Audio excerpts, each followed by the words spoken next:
Ready to grab your backpack and join us on a journey? This is Haunted UK Podcast's Tour Haunts.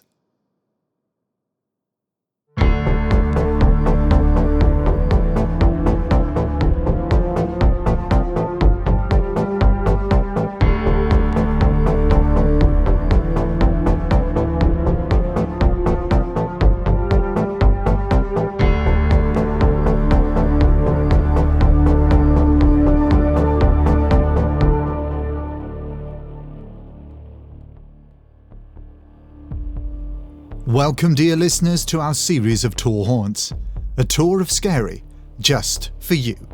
So in your mind, grab a metaphorical torch, a backpack, and hell, maybe even some holy salt as we pick back up for part 2 of our tour around Leeds in Haunted UK. Following on from part 1 of this tour haunt, we now move our focus to the City Varieties Music Hall, a place where the echoes of laughter, musical triumph, and something otherworldly still linger in the shadows. It was designed and built by George Smith in 1865 and is one of only a small number of genuine Victorian-era music halls still in existence today. Even though its seating capacity is only 467, it was a venue which saw some of the biggest names in the world of entertainment play there. Charlie Chaplin, Harry Houdini, Marie Lloyd, Eartha Kitt, and Les Dawson walked the boards of this beautiful music hall. And let's not forget the brilliantly named Madame Paula, the reptile queen, who would hypnotize an alligator on stage. The City Varieties Music Hall has seen so much throughout its colourful history: world wars, economic depression, changes in management, modernization, the downfall of the theatre variety show, lack of investments, and even a global pandemic. But it has always remained open.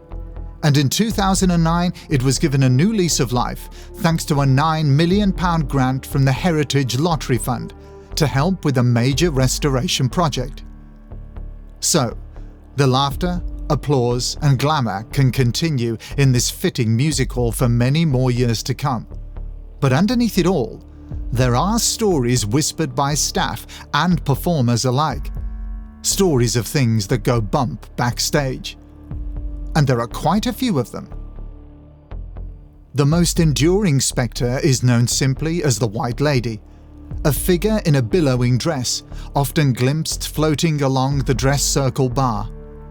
It's been long since believed that she was a 19th century singer or actress, with some saying she was a rising star whose career and life ended tragically in the very theatre that made her name.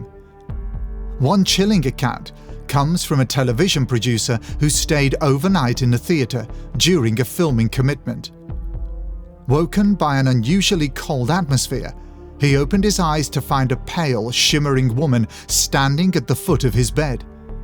She gazed at him silently before vanishing into the dark, leaving nothing but the scent of lavender, a smell which has been reported at numerous haunted locations, and also in part 1 of this tour haunt at Armley Mills. Staff still report cold spots and flickering lights near that same bar, something that continued to happen after its 2011 refurbishment. The White Lady, it seems, remains a loyal patron of the arts, one that doesn't seem to be thinking about leaving the music hall anytime soon. Then there's the man in the bowler hat, often spotted near the old piano in the main auditorium. This gentleman is always immaculately dressed in Edwardian fashion, but never speaks. He simply sits, watching, waiting.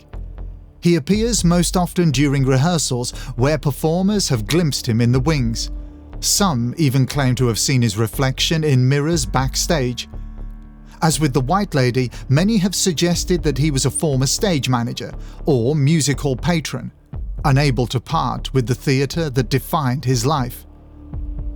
Rachel, a long-serving manager at the theatre, remembers very clearly locking up alone late one night. She saw what she believed to be a tall man in a top hat and cape, slowly walking towards her from the shadows.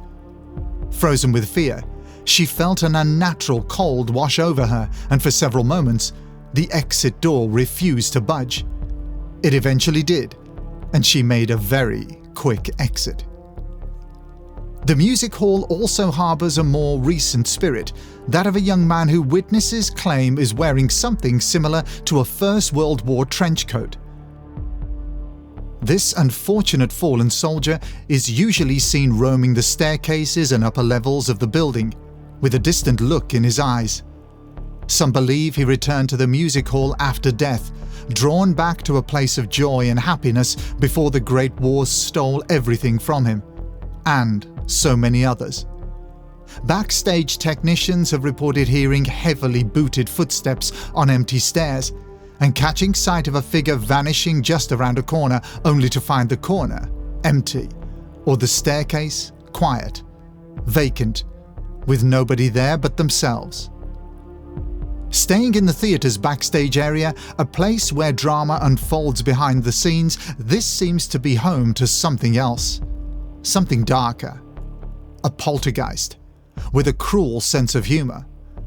Actors and staff alike have reported being pushed by unseen hands, sometimes with such force that it's been enough for them to fall. One former performer recalled tumbling down a staircase after feeling a sharp shove, only to quickly recover and find no one there. Objects move on their own, especially around the dressing rooms, with reports of mirrors fogging with the breath of those who aren't in the world of the living. During late-night lockups, staff often hear a door slam, only to find them all still bolted shut. This is a poltergeist which also has been linked to a very disruptive time in the music hall's history: its renovation. Reports of paranormal activity spiked during this period between 2009 to 2011, with builders, carpenters, electricians and other construction workers claiming that tools and other items would go missing, only to turn up somewhere completely unrelated. There were even reports of an eerie piano being played late at night. The next stop on our spooky tour of this amazing city takes us to the Old Leeds Dispensary. Originally built in the early 1900s on North Street, it was part of a Victorian and Edwardian movement to provide free or low-cost healthcare to the working class. It offered basic medical treatment, but with that came overcrowded conditions and underfunding as far as equipment and staff were concerned. These types of places often saw suffering, death, and sheer desperation from people who needed treatment, but couldn't afford the standards of the time. This was obviously pre-NHS, and the effects of those who suffered left deep emotional imprints. Imprints which, perhaps, still reside in the fabric of the building today. Over the decades, the building evolved, serving for a time as the headquarters for the Leeds Society for Deaf and Blind People, and later as Centenary House, where it was used for a variety of purposes, including storage and rental spaces.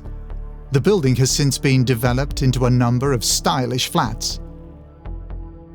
Many paranormal investigators see this location as a hotspot for residual spirits and hauntings.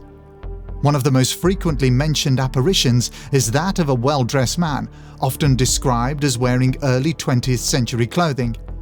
Many witnesses have stated that this spirit is seen in a waistcoat, overcoat, and a hat.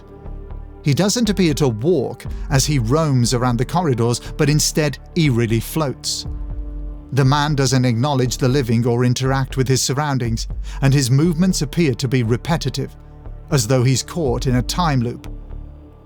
One former resident, who in 2018 had the misfortune to witness this spirit, said the following, quote, "I saw a man in old-fashioned clothes walking calmly across the hallway. I thought it was some sort of period event, but when I looked again, he'd vanished." End quote. Paranormal investigators speculate that this could possibly be the ghost of a former doctor, still making his rounds over 100 years later. Let's not forget that it wasn't only adults who would seek medical attention and treatment when this building served as a makeshift accident and emergency unit. There were children too. Numerous accounts mentioned the ghostly sounds of children laughing or running, even when no children are present. Some report fleeting shadows or glimpses of small figures darting past doorways, causing them to swing open. There are even accounts from some residents of poltergeist activity in the form of children's toys being moved from one room to another. A caretaker who once worked at the building shared the following, quote, "One tenant said their daughter refused to sleep in her room because the other children wouldn't stop playing, though no other kids lived on that floor," end quote. It's speculated that these poor spirits may be linked to the dispensary's pediatric services or even children from nearby wartime bombings who were rushed there in emergencies. Whatever the case, this just goes to show once again that it could be the stone tape hypothesis at work here.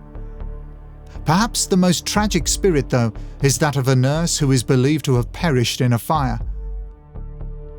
Witness reports have stated a number of paranormal phenomena related to this spirit, including cold spots, sudden whiffs of smoke, and the uneasy feeling of being watched, especially in stairwells and rooms which were treatment areas.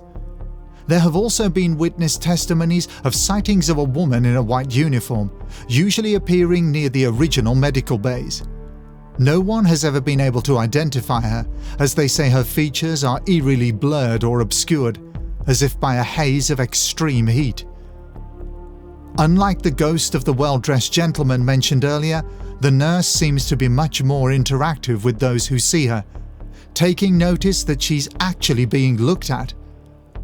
One paranormal investigator who interviewed a witness said, quote, "You can feel the heat and the fear when she's nearby." One resident said he smelled burning and saw her walk past, even though the hallway was empty. End quote. We close this Tour Haunts chapter on Leeds with a visit to a location with a reputation of being extremely haunted: Kirkstall Abbey. Built in the 12th century as a Cistercian monastery, the Abbey is nestled along the River Aire and draws thousands of visitors each year. But beneath its tranquil ruins lies a much darker reputation, one that is steeped in centuries of spectral sightings and whispered legends.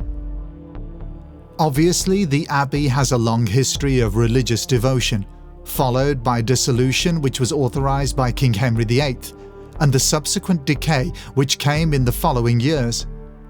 All of this physical activity seems to have left behind much more than just stone and silence. Many who walk its ruins report a sense of being watched, especially near the chapter house. Shadowy figures have been said to eerily glide between the age-old arches, and even chanting has been reported, strangely heard at dusk, with no visible sources. One of the most cited spirits at Kirkstall Abbey is that of a woman called Mary. The story goes that she witnessed her lover commit murder and, racked with guilt, turned him in. Her sorrow is said to linger in the ruins, and she's often spotted near the aforementioned chapter house. Dressed in black and often accompanied by a dog, there is an overwhelming sense of grief when encountering her. There's also the spirit of the somber monk, who is thought to have either died under tragic circumstances or was bound to the monastery by unfinished spiritual business. Seen wearing a long brown robe, which witnesses have reportedly seen fluttering as the monk moves, the somber monk completely vanishes when approached. Paranormal investigators feel that this phenomenon suggests that the monk could perhaps be an intelligent haunting because of its ability to detect the presence of others close by. There have even been accounts of the smell of incense lingering after the monk has disappeared, with some also reporting a sense of melancholy. In addition to the sightings of the somber monk, many strange and eerie EVPs have been recorded, with some appearing to play back voices speaking in Latin as well as in English, murmuring messages such as "help me" and "don't go." Light anomalies have also been picked up in photographs, as well as the weird occurrence of electronic equipment failing, batteries draining incredibly quickly, and devices turning themselves on and off. The somber monk isn't the only monk said to still wander the ruins of Kirkstall Abbey. Another popular story centres around the legend of the Mad Monk. After his brother was allegedly murdered by highwaymen, this particular monk descended into complete madness and began carving the initials of his brother into some of the stone benches dotted around the abbey. If you look closely, you can still spot these initials today. The Mad Monk is an anguished spirit and is less seen and more heard. His footsteps are often said to echo through the long, empty corridors of the ruined abbey. Some speculate that the spirits are residual echoes of the monk's daily rituals, imprinted on the stone by centuries of repetition. Others believe the dissolution of the monasteries under Henry VIII, an act that ended many lives and traditions, may have stirred unrest among the departed. This theory is quite relevant when you consider the amount of activity around various houses and abbeys dotted all over the UK. So many historic buildings had priest holes, so many abbeys are now in ruins, and so many of these locations are reportedly very haunted. Whether you come for the architecture or the atmosphere, Kirkstall Abbey offers more than just historical grandeur, because it's a place where the sacred and the spectral still seem to coexist. So if you find yourself in Leeds on a trip or a holiday, or even a business engagement, and you have some time to spare, why not take a look around some of the locations mentioned in this two-part tour haunt? Maybe you'll encounter somebody in the dress circle of a music hall who seems completely out of place in our time. Or even the Blue Lady of Temple Newsham, still searching for the pearl necklace stolen by highwaymen way back in the 17th century. Wherever you do end up going in this vibrant city, just keep your eyes peeled and your senses on high alert, and make sure that you're not the next person to be haunted in the UK.